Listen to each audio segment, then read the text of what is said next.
17년차 중학교 교사 김성우 45세는 오늘도 새벽 6시에 일어나 출근 준비를 했다. 28세에 결혼한 지 17년, 아내 정윤이 43세와 중학교 2학년, 아들 민준이와 함께 평범하지만 행복한 가정을 꾸려왔다. 여보, 오늘 늦어질 것 같아.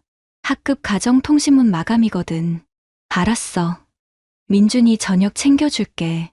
윤희는 예전처럼 따뜻한 미소로 대답했지만 성우는 요즘 아내가 조금 달라진 것 같다는 생각을 했다. 휴대폰을 더 자주 보고 화장실에 갈 때도 들고 가는 모습이 예전 같지 않았다. 학교에 도착한 성우는 이번 달 가정통신문 주제인 화목한 가정 만들기를 위해 자료를 준비했다. 학부모들에게 보낼 예시 사진으로 자신의 가족 사진을 사용하기로 했다. 우리 가족이 모범이 되어야지. 성우는 집에서 가져온 USB에서 가족 사진들을 찾아보기 시작했다. 결혼식 사진, 민준이 어렸을 때 사진, 가족여행 사진들이 차례로 나타났다. 그런데 17년 전 결혼식 사진을 확대해서 보던 중 성우는 이상한 점을 발견했다. 하객들 사이에 앉아있는 한 남자가 신부인 윤희를 보는 시선이 남달랐다. 일반적인 축하 인사가 아닌 뭔가 애절하고 아쉬운 표정이었다. 이 사람이 누구지? 성우는 그 남자를 기억해보려 했지만 17년 전 결혼식에 온 하객이 300명이 넘었기 때문에 기억나지 않았다. 더 이상한 건 윤희도 그 남자 쪽을 보고 있는 것 같았다는 점이었다. 설마, 아니겠지. 성우는 고개를 저었다. 17년을 함께 산 아내를 의심한다는 게 교사로서, 남편으로서 옳지 않다고 생각했다. 첫 번째 신호들. 그날 저녁 집에 돌아온 성우는 윤희에게 자연스럽게 물어봤다. 여보, 우리 결혼식 때 온 하객들 명단 혹시 남아있어? 갑자기 왜? 17년이나 된 일인데. 윤희의 반응이 약간 경계하는 듯했다. 가정통신문에 쓸 자료 때문이야. 화목한 가정 만들기 코너에서 우리 결혼식 사진을 예시로 쓰려고. 굳이 그럴 필요 있어? 다른 사진 쓰면 되잖아. 예전 같으면 좋은 생각이네 라며 적극적으로 도와줬을 윤희가 왜 이렇게 반응하는지 의외였다. 그날 밤, 성우는 윤희가 샤워하는 동안 거실에서 결혼 앨범을 다시 펼쳤다. 그 남자를 더 자세히 보려고 했다. 뭐 보고 있어? 샤워를 마친 윤희가 뒤에서 물었다. 아, 옛날 사진 보고 있었어. 참 젊었네 우리. 그런 거 보지 말고 얼른 자. 내일 또 일찍 나가야 되잖아. 윤희는 앨범을 재빨리 닫고 서재로 가져갔다. 평소 같으면 함께 앨범을 보며 추억을 이야기했을 텐데 오늘은 왜 이렇게 서두르는지 알 수 없었다. 교사의 관찰력? 성우는 17년간 중학생들을 가르치면서 학생들의 작은 변화도 놓치지 않는 관찰력을 키워왔다. 그 능력이 이제 아내에게 향하고 있었다. 윤희는 최근 들어 확실히 달라졌다. 휴대폰 사용량이 늘었고 화장에도 더 신경 쓰기 시작했다. 무엇보다 동창회라는 말을 자주 하기 시작했다. 오늘 대학 동기들이랑 만나기로 했어. 또? 이번 달만 벌써 3번째네. 나이 들어서 친구들이 더 소중해지는 것 같아. 그때 추억도 그리워지고. 윤희는 웃으면서 대답했지만 성우에게는 어딘지 모르게 어색하게 느껴졌다. 다음 날 학교에서 성우는 담임 학급 아이들을 관찰하며 생각했다. 아이들이 거짓말할 때와 비슷한 패턴이네. 학생들이 거짓말할 때 보이는 행동들, 눈을 피하기, 불필요한 설명 늘어놓기, 화제 돌리기. 이 모든 것들이 최근 윤희에게서 나타나고 있었다. 선생님, 무슨 고민 있으세요? 쉬는 시간에 담임반 학급회장 지은이가 다가와 물었다. 아니야, 괜찮아. 하지만 성우의 마음은 전혀 괜찮지 않았다. 17년 결혼 생활에서 처음 느끼는 의심과 불안감이 그를 짓누르고 있었다. 그날 오후 성우는 아내의 사촌 동생인 수진이에게 전화를 걸었다. 윤희와 가장 가까운 사이인 수진이라면 뭔가 알고 있을지도 모른다는 생각이었다. 수진아, 나 성우 매형이야. 아, 매형. 안녕하세요. 무슨 일이세요? 언니 요즘 어때 보여? 뭔가 달라진 거 없어? 수진이는 잠시 망설이다가 조심스럽게 말했다. 언니가 요즘 대학 동창 얘기를 많이 하시긴 해요. 특히 민호 오빠 얘기를. 민호? 성우의 심장이 쿵 내려앉았다. 처음 듣는 이름이었다. 네. 대학 때 같은 과였던 분이래요. 최근에 SNS로 연락이 닿았다고 하시더라고요. 전화를 끊은 후 성우는 한참 동안 멍하니 앉아 있었다. 17년 결혼 생활에서 한 번도 들어보지 못한 민호라는 이름. 그리고 최근 시작된 아내의 변화들. 설마, 성우는 고개를 저었지만 교사로서 키운 논리적 사고가 모든 단서들을 하나로 연결시키고 있었다. 다음 날 아침, 성우는 윤희가 샤워하는 동안 그녀의 휴대폰을 확인해보고 싶은 충동을 느꼈다. 하지만 17년간 서로를 신뢰해온 부부 사이에서 그런 행동을 한다는 게 쉽지 않았다. 이런 생각을 하는 내가 이상한 건가? 학교에 가서도 성우는 계속 그 생각에 사로잡혀 있었다. 수업 중에도 집중이 되지 않았다. 선생님, 칠판 글씨가 틀렸어요. 한 학생이 지적하자 성우는 당황하며 칠판을 다시 봤다. 정말로 단어를 잘못 적어 놓았다. 아, 미안. 선생님이 실수했네. 이런 실수는 17년 교직 생활에서 거의 해본 적이 없었다. 성우는 자신이 얼마나 동요하고 있는지 깨달았다. 점심시간에 성우는 컴퓨터실로 가서 SNS에 대해 검색해봤다. 요즘 40대들이 많이 사용한다는 페이스북, 카카오 스토리 등에 대한 정보를 찾아봤다. 40대 기혼자의 SNS 제외 후불륜 비율이 17에 2%. 검색 결과를 보며 성우는 충격을 받았다. 생각보다 훨씬 높은 비율이었다. 특히 첫사랑과의 재회는 뇌의 도파민 반응을 극대화시켜 감정적 외도로 이어질 가능성이 크다는 연구 결과도 있었다. 민호, 설마 첫사랑? 성우는 17년 전을 기억해보려 했다. 결혼 전 윤희와 연애할 때 그녀가 대학 시절 좋아했던 사람에 대해 언급한 적이 있었던 것 같았다. 하지만 자세한 내용은 기억나지 않았다. 교사다운 체계적 접근. 성우는 감정에 휩쓸리기보다는 교사다운 논리적 접근을 하기로 했다. 먼저 사실을 확인하고 그 다음에 판단하는 것이 옳다고 생각했다. 그날 저녁 성우는 자연스럽게 윤희에게 물었다. 여보, 요즘 어떤 동창들이랑 만나는 거야? 그냥 대학 때 같은 과 사람들이야. 왜? 아니야, 궁금해서. 나도 가끔 옛 친구들 그리워지거든. 특히 민호가 연락 와서 반가웠어. 오랫동안 연락 못했었거든. 윤희는 자연스럽게 민호 이야기를 꺼냈다. 오히려 이상할 게 없다는 듯이. 민호? 어떤 친구야? 나는 한 번도 못 들어본 것 같은데. 대학 때 같은 과 동기야. 되게 공부 잘하고 인기도 많았어. 윤희의 눈빛이 미묘하게 변한 것을 성우는 놓치지 않았다. 17년간 중학생들의 표정 변화를 관찰해온 그의 눈에는 분명히 보였다. 지금은 뭐 하는 친구야? IT 회사 다니는 걸로 알고 있어. 자세한 건 잘 몰라. 하지만 윤희의 대답에는 확신이 없어 보였다. 정말 잘 모르는 사이라면 이렇게 자주 만날 이유가 없을 텐데. 결정적 단서 발견. 다음 날 토요일 윤희가 또 동창회에 간다고 나간 사이 성우는 집에서 윤희 흔적을 살펴봤다. 화장대 서랍에서 평소에 쓰지 않던 비싼 향수를 발견했다. 언제 이런 걸 샀지? 라벨을 보니 한 달 전에 구입한 것이었다. 15만 원짜리 고급 향수였다. 윤희는 평소 화장품에 큰 관심이 없었는데 언제부터 이런 걸 쓰기 시작했을까? 성우는 윤희 옷장도 확인해봤다. 평소에 입지 않던 원피스들이 새로 생겨 있었다. 모두 최근에 산 것들이었다. 동창회에 이렇게까지 차려입고 가야 하나? 그때 윤희의 휴대폰에 카카오톡 알림이 왔다. 윤희가 샤워하러 들어간 사이 테이블에 놓고 간 것이었다. 성우는 잠시 망설였다. 남의 휴대폰을 보는 것은 사생활 침해였다. 하지만 교사로서 학생들의 문제 행동을 파악하기 위해 필요하다면 조치를 취해야 한다는 직업적 습관이 작동했다. 화면에 나타난 메시지 발신자는 민호 오빠였다. 윤희야, 오늘 정말 즐거웠어. 다음에는 더 오랜 시간 함께 있었으면 좋겠다. 성우의 손이 떨렸다.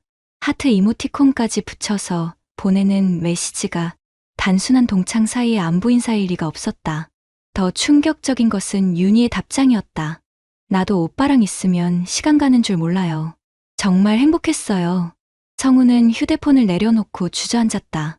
17년 결혼 생활에서 윤희가 자신에게도 이런 메시지를 보낸 적이 언제였던가? 교직, 사회의 압박. 월요일 아침, 성우는 평소보다 더 일찍 학교에 갔다. 집에 있으면 계속 그 메시지 내용이 떠올라서 견딜 수 없었다.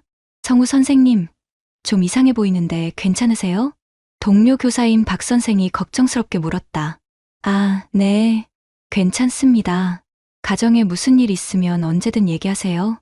우리끼리 도와줘야죠. 박 선생의 말은 선이었지만 성우에게는 부담으로 다가왔다. 만약 자신의 가정 문제가 학교에 알려진다면? 학부모들이 가정도 제대로 관리 못하는 선생님이라고 생각한다면? 성우는 교무실에서 인터넷으로 교사의 이혼에 대한 정보를 검색해봤다. 교사 이혼 시 징계 가능성, 품위 유지 의무 위반, 학부모 민원. 검색 결과들을 보며 성우는 절망감을 느꼈다. 단순히 개인적인 문제가 아니라 자신의 교직 생활 전체가 위험해질 수 있는 상황이었다. 특히 요즘 같은 시대에는 작은 일도 인터넷에 퍼져서 돌이킬 수 없는 타격을 줄 수 있었다. 학부모들 사이에서 소문이 나면 우리 아이 담임을 바꿔달라는 민원이 들어올 수도 있었다. 어떻게 해야 하지? 성우는 17년간 쌓아온 교직 경력과 가정, 두 가지 모두를 잃을 위기에 처해 있다는 것을 깨달았다. 그날 오후, 성우는 마침내 결심했다. 확실한 증거를 확보해야 한다고. 추측만으로는 아무것도 해결할 수 없었다. 성우는 인터넷 검색을 통해 평판이 좋은 사설탐정 사무소를 찾았다. 17년간 교사로 일하면서 모은 저축과 적금을 생각하니 1200만 원 정도는 감당할 수 있었다. 선생님이세요? 교직에 계신 분들이 의뢰하시는 경우가 종종 있어요. 탐정 이경우 소장은 성우의 직업을 듣고는 이해한다는 표정을 지었다. 교사분들은 특히 신중하게 접근해야 해요. 자칫 잘못하면 직업적으로도 타격이 클 수 있거든요. 이 소장의 말에 성우는 자신의 상황을 정확히 이해하는 전문가를 만났다는 안도감을 느꼈다. 일단 기본 조사부터 시작하겠습니다. 대상자의 일상 패턴, 만나는 사람, 가는 장소 등을 파악한 후에 구체적인 증거 수집에 들어가죠. 얼마나 걸릴까요? 보통 2주 정도면 충분한 증거를 확보할 수 있습니다. 비용은 1200만 원 정도 예상하시면 됩니다. 성우는 한 달 월급에 해당하는 금액이었지만 17년 결혼 생활의 진실을 확인하기 위해서는 필요한 투자라고 생각했다. 교사의 논리적 분석, 조사가 시작된 후 성우는 자신만의 방식으로도 증거를 수집하기 시작했다. 교사로서 길러진 체계적이고 논리적인 접근 방식을 활용했다. 먼저 윤희의 행동 패턴을 엑셀로 정리했다. 외출 시간, 귀가 시간, 복장, 화장 정도, 휴대폰 사용 빈도 등을 날짜별로 기록했다. 패턴이 명확했다. 매주 화요일과 토요일에 평소보다 정성스럽게 화장하고 좋은 옷을 입고 나갔다. 그리고 그날은 항상 동창회라는 명목이었다. 동창회가 일주일에 2번씩 있을 리가 없는데 성우는 윤희가 다니던 대학 홈페이지에서 동창회 소식을 찾아봤다. 공식적인 동창회 모임은 분기별로 1회, 즉 3개월에 한 번뿐이었다. 또한 성우는 학교 도서관에서 중년기 불륜에 관한 심리학 서적들을 빌려서 읽어봤다. 첫사랑과의 재회가 뇌의 도파민 분비를 극대화시키고 현재 관계에 대한 불만이 있을 때 과거를 미화하게 된다는 내용을 확인했다. 모든 조건이 맞아떨어지고 있어. 결정적 증거 확보. 조사 시작 일주일 후 이 소장으로부터 전화가 왔다. 선생님, 중간 보고 드릴 게 있습니다. 잠시 뵐 수 있을까요? 성우는 방과 후 탐정 사무소로 향했다. 이 소장이 준비한 자료들을 보며 성우는 현실을 직면해야 했다. 부인께서 매주 화요일과 토요일 정기적으로 같은 남성과 만나고 있습니다. 신정민 47세, IT회사 부장으로 확인됩니다. 사진들이 차례로 제시됐다. 윤희와 민호가 카페에서 손을 잡고 이야기하는 모습, 호텔 로비로 들어가는 모습, 주차장에서 포옹하는 모습까지. 그리고 이건 결정적인 증거입니다. 이 소장이 마지막으로 보여준 것은 모텔 출입 사진이었다. 윤희와 민호가 함께 들어가는 모습이 선명하게 찍혀 있었다. 시간은 화요일 오후 2시부터 5시까지, 토요일은 오후 1시부터 6시까지였습니다. 성우는 말을 잃었다. 자신이 학교에서 아이들을 가르치고 있는 시간에 윤희는 다른 남자와 모텔에서 시간을 보내고 있었던 것이다. 추가로 조사한 결과 신정민 씨는 부인의 대학 동기이자 대학 시절 교제했던 사이로 확인됩니다. 교제했던 사이라고요? 네. 당시 2년간 교제했다가 신정민 씨의 유학으로 헤어진 것으로 파악됩니다. 즉, 첫사랑이라고 봐야죠. 성우는 무릎에 힘이 빠져 의자에 주저앉았다. 17년 전 결혼식 사진에서 봤던 그 남자, 애절한 눈빛으로 윤희를 바라보던 그 사람이 민호였을 가능성이 높았다. SNS를 통한 재회의 진실. 이 소장은 추가 자료를 제시했다. SNS 활동 분석 결과 3개월 전 부인이 신정민 씨의 페이스북에 먼저 연락을 한 것으로 확인됩니다. 대학 때 생각나서 연락드려요라는 메시지로 시작됐죠. 아내가 먼저? 네. 그리고 처음에는 단순한 안부 인사였는데 2주 만에 개인적인 만남으로 발전했습니다. 이후 관계가 급속도로 진전된 것으로 보입니다. 성우는 충격을 받았다. 우연한 재회가 아니라 윤희가 의도적으로 연락한 것이었다. 그렇다면 17년 결혼 생활 동안 윤희는 계속 민호를 그리워하고 있었던 건가? 첫사랑과의 재회는 심리적으로 매우 강력한 영향을 미칩니다. 특히 현재 관계에 만족하지 못할 때는 더욱 그렇죠. 이 소장의 설명에 성우는 자신의 17년 결혼 생활을 돌아봤다. 혹시 윤희가 자신과의 결혼에 만족하지 못했던 걸까? 자신이 너무 성실하고 재미없는 남편이었던 걸까? 선생님, 이제 어떻게 하실 건가요? 이 소장의 질문에 성우는 한참 생각에 잠겼다. 교사로서, 남편으로서, 아버지로서 어떤 선택을 해야 할지 막막했다. 동료들의 미묘한 시선, 증거를 확보한 후 성우는 일상생활을 유지하는 것이 힘들어졌다. 학교에서 수업을 하면서도 계속 윤희와 민호의 모습이 떠올랐다.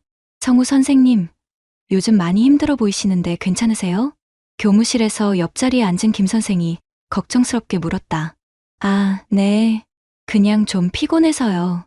하지만 성우의 변화는 동료들에게 너무 명확하게 드러나고 있었다. 17년간 모범적이고 성실했던 김성우 선생님이 최근 들어 실수도 늘고 표정도 어두워졌다. 혹시 가정에 무슨 일이라도? 박 선생이 조심스럽게 물었다. 교직 사회는 생각보다 작은 공동체였다. 누군가에게 문제가 생기면 금세 소문이 퍼졌다. 아닙니다. 정말 괜찮아요. 성우는 억지로 웃으며 대답했지만 동료들의 시선이 부담스러웠다. 만약 자신의 상황이 알려진다면? 가정도 제대로 관리 못하는 선생님이라는 소문이 퍼진다면? 학부모들의 우려. 성우의 변화는 학생들에게도 전해졌고 결국 학부모들에게까지 알려지게 됐다. 김성우 선생님이 요즘 좀 이상하다던데 우리 아이 말로는 수업 중에 멍하니 있을 때가 많다고 하네요. 학부모 카톡방에서 이런 얘기가 오가기 시작했다.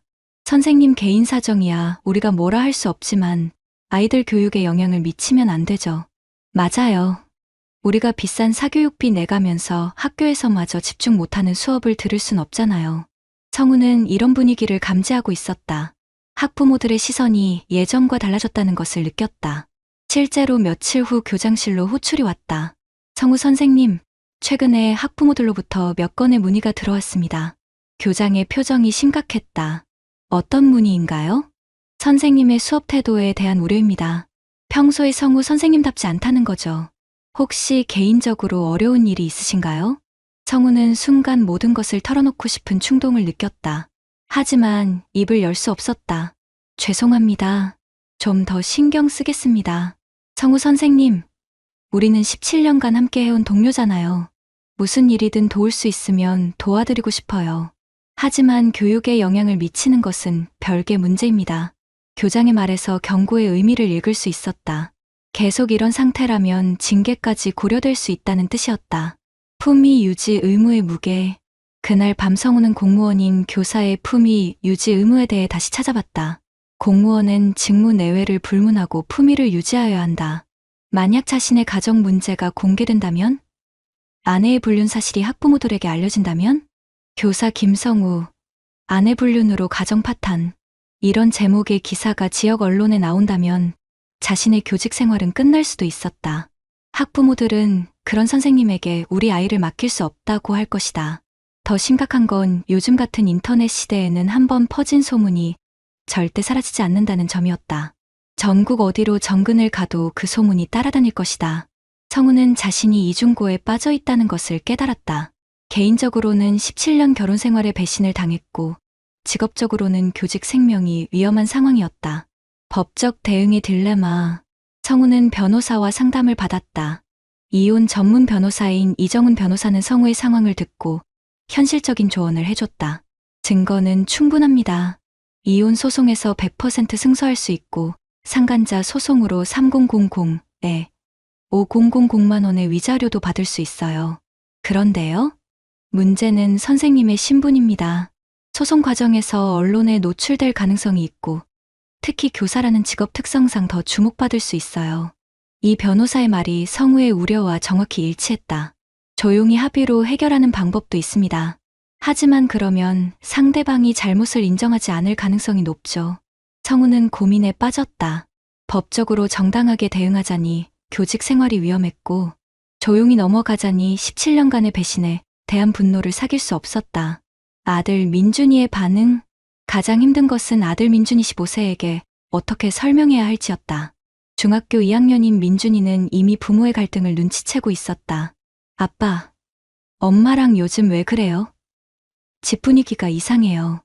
민준이의 질문에 성우는 어떻게 대답해야 할지 막막했다. 아무것도 아니야. 아빠가 좀 피곤해서 그래. 하지만 민준이는 똑똑한 아이였다. 부모가 무언가를 숨기고 있다는 것을 알고 있었다. 혹시 엄마가 나쁜 일 한 거예요? 민준이의 직감적인 질문에 성우는 당황했다. 왜 그런 생각을 해? 엄마가 요즘 너무 자주 나가고 아빠는 계속 우울해 보이니까요. 그리고 학교에서 친구들이 부모님 이혼하는 얘기 많이 해요. 성우는 가슴이 아팠다. 15살 아들이 이런 걱정을 해야 하다니. 민준아, 아빠가 잘 해결할게. 너는 걱정하지 마. 하지만 정작 성우 자신도 어떻게 해결해야 할지 확신이 서지 않았다. 그날 밤, 성우는 결심했다. 더 이상 이런 상태로 지낼 수는 없었다. 교사로서, 아버지로서, 남편으로서 정당한 대응을 해야 했다. 진실과의 대면. 성우는 모든 증거를 정리한 후 마침내 윤희와 진실에 대해 이야기하기로 결심했다. 하지만 감정적으로 대응하기보다는 교사답게 차분하고 논리적으로 접근하기로 했다. 토요일 저녁 윤희가 또 동창회에서 돌아온 후 성우는 거실에서 기다리고 있었다. 앉아봐. 할 얘기가 있어. 무슨 일이야? 표정이 심각하네. 성우는 준비해둔 자료들을 차례로 꺼냈다. 사설 탐정이 촬영한 사진들, 모텔 출입 기록, 그리고 17년 전 결혼식 사진까지. 이 사진 속 남자가 신정민 맞지? 윤희의 얼굴이 순간 하얗게 변했다. 그리고 이건 지난주 화요일 내가 민호와 함께 모텔에 들어가는 사진이야. 여보, 이건 변명하지 마. 증거가 다 있어. 성우는 17년간 교사로 일하면서 길러진 침착함으로 상황을 주도했다. 민호가 내 첫사랑이었다는 것도 알고 있어. 그리고 내가 3개월 전에 먼저 연락했다는 것도. 윤희는 더 이상 부인할 수 없었다. 증거가 너무 명확했다. 미안해. 정말 미안해. 미안하다고? 17년을 바보로 만들어 놓고? 성우의 목소리가 처음으로 높아졌다. 그동안 참아온 분노가 터져나왔다. 17년 결혼의 진실. 왜 나와 결혼했어? 처음부터 민호를 사랑했으면서?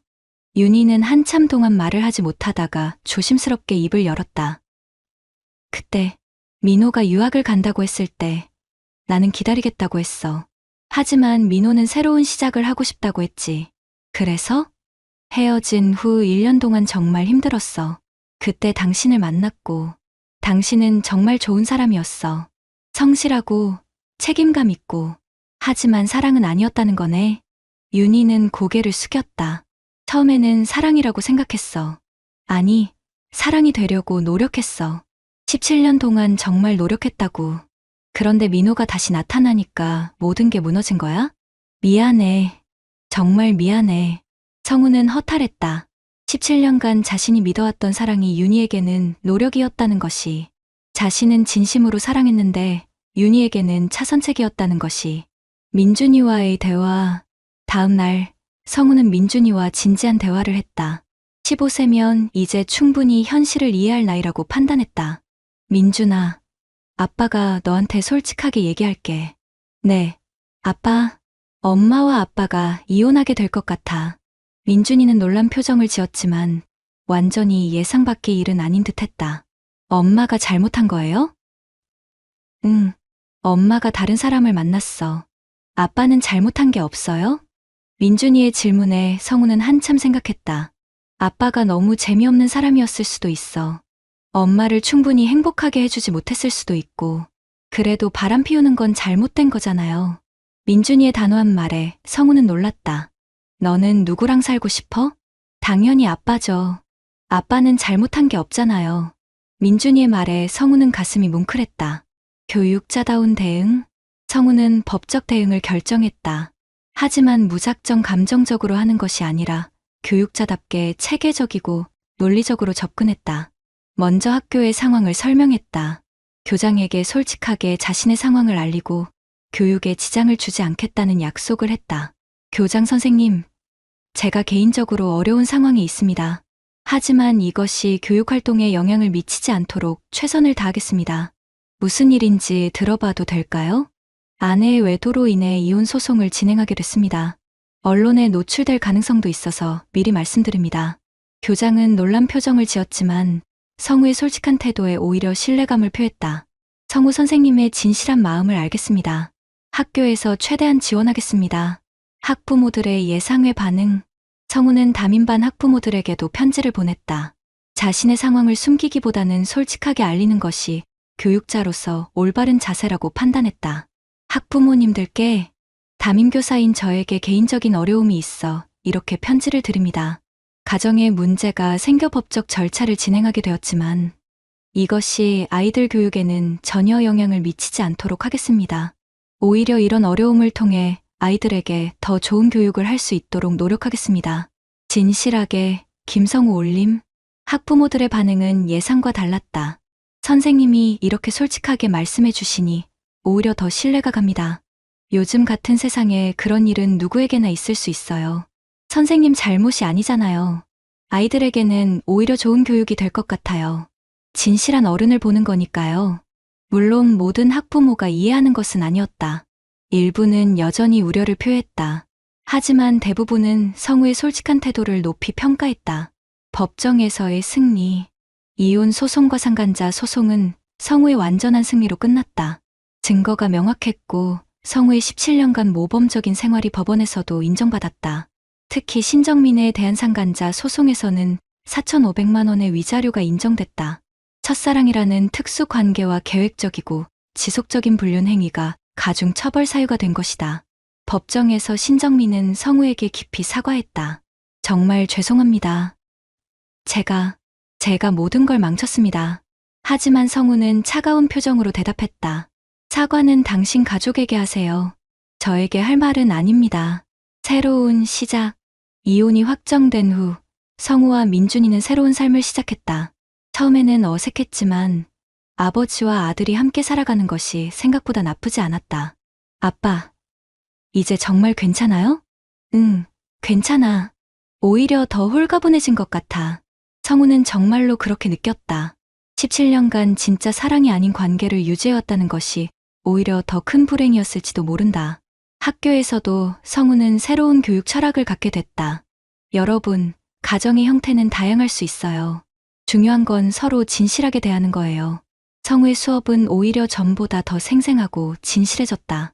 직접 경험한 시행착오와 극복 과정이 아이들에게 더 큰 감동을 주었다. 1년 후, 이혼한 지 1년 후, 성우는 완전히 새로운 사람이 되어 있었다. 같은 상황을 겪은 남성들을 위한 온라인 카페를 운영하기도 하고, 교사로서도 더욱 성숙해졌다. 교사로서 이런 경험을 하게 된 것이 오히려 축복일 수도 있겠네. 성우는 자신의 일기에 이렇게 썼다. 진실한 관계가 무엇인지, 진짜 사랑이 무엇인지 알게 됐으니까. 윤희는 민호와 재혼했다는 소식이 들렸다. 성우는 그 소식을 들으면서도 더 이상 아무 감정이 들지 않았다. 잘 살길 바라. 진심으로 그렇게 생각했다. 민준이는 이제 고등학생이 되어 더욱 의젓해졌다. 아빠, 나는 아빠 같은 사람이 되고 싶어요. 진실하고 책임감 있는 사람. 아들의 말에 성우는 17년간의 결혼 생활이 결코 헛되지 않았다는 것을 깨달았다. 적어도 훌륭한 아들을 기른 것만으로도 충분히 의미 있는 시간이었다. 그래, 민준아, 우리는 앞으로도 진실하게 살자. 45세에 새로 시작하는 인생. 성우는 두렵기보다는 설렜다.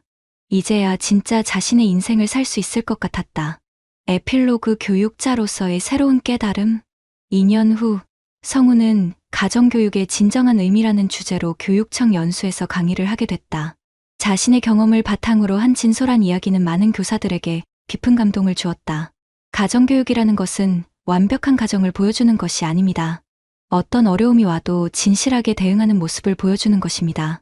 강의를 마친 후, 한 젊은 교사가 다가와 말했다. 선생님 덕분에 용기를 얻었습니다. 저도 비슷한 상황인데 어떻게 대응해야 할지 몰랐거든요. 성우는 미소를 지으며 대답했다. 진실이 항상 쉬운 길은 아니지만 결국은 그것만이 우리를 자유롭게 해줍니다. 17년간의 거짓 사랑을 끝내고 시작한 진짜 인생. 김성우는 이제 진정으로 행복했다. 가장 큰 배신은 타인이 아닌 자신에게 거짓말하며 사는 것이다. 진실은 아프지만 그 아픔을 견딘 자만이 진짜 자유를 얻는다. 구독자님들, 오늘 사연 댓글로 공유해 다른 분들과 함께 의견 나눠보세요. 저도 읽어보며 소통하겠습니다.